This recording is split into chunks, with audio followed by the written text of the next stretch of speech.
òṣèlú of Ìjẹ̀bú-Land àti kíwọ́ ẹgbẹ́ ọba Kùjẹ́. Ẹ máa wo ètò Bísí Ológe o, Bísí Ológe show, ètò tó gbayì ni, ètò tó kọ́ni lọ́gbọ́n ni, kí ẹ bá wa máa wò ó.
Ọba tí ó tóbi, òun náà la gbé títóbi fún, táà bá gbé tóbi, òun náà ló ní títóbi.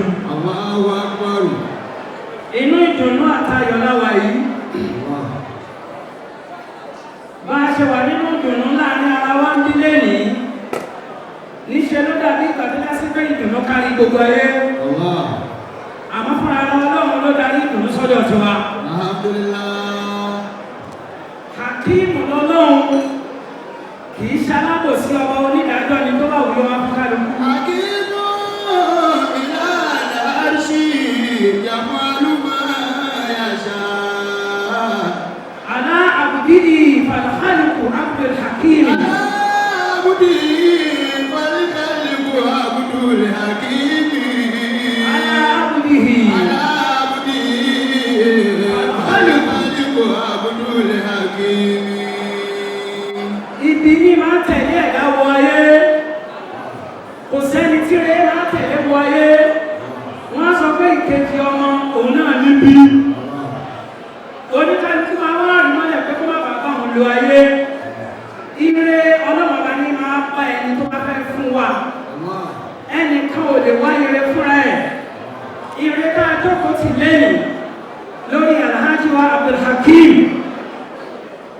Alhaji wa Abdul Hakimi Shokunbi, Alhaja wa Khadijatul Kubra Shokunbi,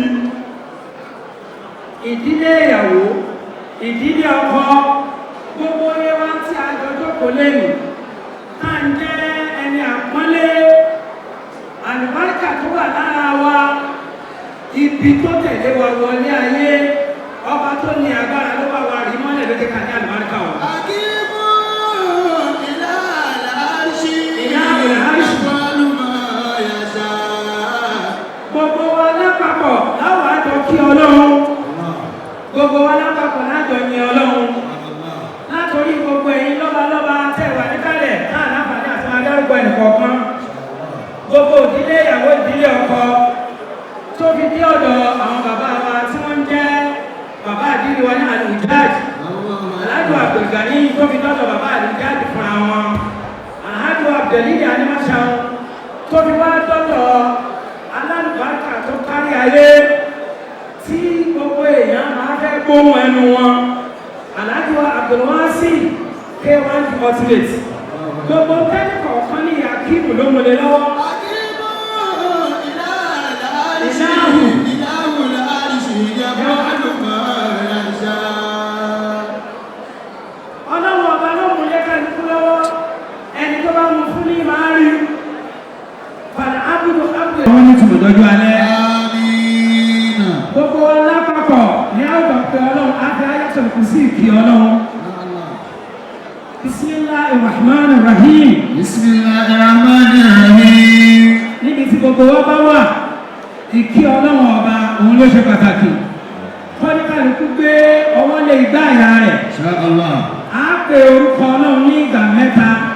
A wà fi ayẹ́sọ̀ kù sí ìkí Ọlọ́run. A wà àti aláwọ̀ yóò gbé ọlọ́run kọ́lọ́mọ́sá gbà fún ajálẹ̀. Àmín. Bismillahir Rahmanir Rahim. Bismillahir Rahmanir Rahim. Allah. Allah. Wọ́n ní kálukú wa ká máa ronú lọ dédé gbogbo tọ́lọ̀ tí mo fẹ́ ní kọ̀ọ̀kan. Allah. Tá a mọ̀ pé agbára wa ò ká à ń fẹ́lẹ́ ìkí ọlọ́run. Allah. Nítòkò tèmi pé gbogbo tó ti mú fún wa kọ́lọ́ má ti sọnù mọ́ wa lọ́wọ́. Àmín. Bismillahir Rahmanir Rahim. Bismillahir Rahmanir Rahim. Allah. Allah. Allah. Allah. Allah. Káwá tẹ́wọ́ ká máa kí ọlọ́run ní ká máa béèrè kankan. Allahu la ilaha illa huwal hayyul qayyum. Ká máa kí ọlọ́run lórí gbogbo tó ti mú fún wa nínú ìgbésí ayé ká máa tọrọ wọn bá. La ta'khusuhu sinatun wa la nawm. Ìjókòó náà ìjókòó yìí à ń kí ọlọ́run à ń ní ọlọ́run ọba pé ọlọ́run ọba ló bá wa mú dùnú ìyá rẹ̀. Lahu ma fis samawati wa ma fil ardi. Ọ̀sẹ̀ bí yá ṣe náà fi ń jà ó Laysa sàlẹ̀ sí. alladhi yajma'u indahu illa bi'iznihi ya'lamun. Tí mi náà tí ì tọ́ sí ọlọ́run wọn lára ṣé kí ọlọ́run má ṣàjẹ́ kí mi tọ́ sí wọn. يعلم ما بين أيديهم وما خلفهم ولا يحيطون بشيء من علمه إلا بما شاء. Gbogbo ẹni tí o ti rọ ọmọ gbé tó tí wọ́n jẹ́ nínú ìgbésí ayé tí wọ́n sì ń sunkún ọlọ́run ṣàbàwà pa wọ́n lẹ́yìn. وسع كرسيه السماوات والأرض Gbogbo ẹnikẹ́ni tó wà nínú ìbànújẹ́ lórí ọmọ tọ́mọ rẹ̀ ògbọ́rọ̀ ọlọ́run ṣàbàwà sọ̀dùnú ولا kalẹ̀. يؤوده حفظهما وهو العلي العظيم. Káàkiri ọlọ́run tóbi nígbà mẹ́ta. الله أكبر الله أكبر الله أكبر كبيرا. Àfihàn àbí kí ọlọ́run ọba ni. نعم. Àwọn àfẹ́ ọlọ́run ìyàwó òríran ọkọ òríran àwọn náà òríran. Àwọn méjèèjì ọlọ́run ṣàbàwà tàn wọ́n lẹ̀ fún wọn dalẹ́. آمين Gbogbo ẹnikẹ́ni tó náà ní dáadáa níwájú ọlọ́run ṣàbàwà tàn wọ́n lẹ̀ sílẹ̀.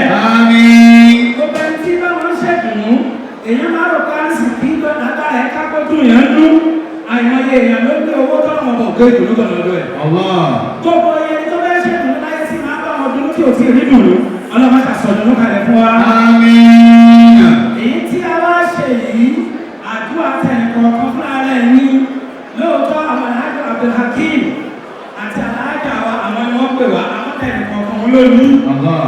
Bismillahir Rahmanir Rahim. بسم الله. Orúkọ ọlọ́run ọba yìí a ó pè ní ìgbà méjìlá àwọn àṣà aláwọ̀ lóhùn lé lóhùn. الله. Gbogbo ẹni kọ̀ọ̀kan wa níbi kíbi tá a bá wà ká dìde dúró káwọn wọlé báyà wa. Gbogbo ibi kíbi tá a bá wà gbogbo tó bá wù ká tó àti tó bá wù ká jẹ́ ọba tó ní ọlá. الله. Èyí tí a ń ṣe yìí ọlọ́wọ́ náà níyàn tá a fi ń ṣe الله. tó bá di ọ̀la lágbájáre nígbà ayé ọlọ́mọdé ọkọ̀ sẹ́ni kọ̀ọ̀kan wa. آمين. Lẹ́yìn ìjọkọ̀ yìí aláàjọ Abdulhakeem ọlọ́mọdé wọlé آمين. kúbís ọlọ́mọdé òbòdúlélẹ̀ آمين.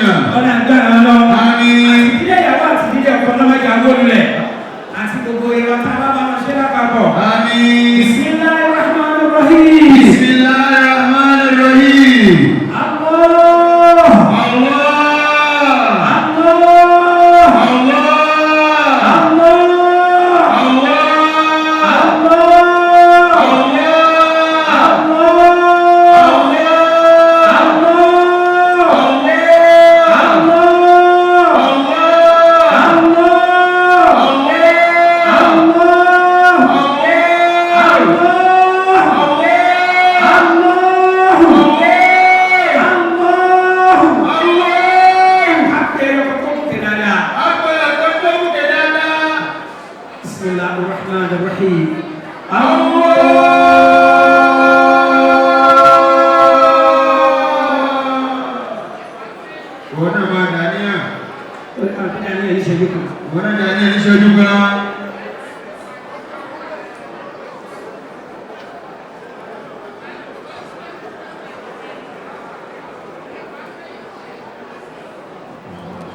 الله نور السماوات والأرض مثل نوره كمشكاة فيها مصباح المصباح في الزجاجة كأنها كوكب دري يوقد من شجرة مباركة زيتونة لا شرقية ولا غربية يقاد زيتها يضيء ولو لم تمسسه نور على النور جعل الله لنوره من يشاء ويضرب الله الأمثال للناس والله بكل شيء عليم ولا حول ولا قوة إلا بالله العلي العظيم. سبحان ربك رب العزة عما يصفون وسلام على المرسلين والحمد لله رب العالمين. Thanks for watching this video. Please don't forget to click on subscribe button. Kindly comment and share. We drop new videos daily. Thank you. God bless you.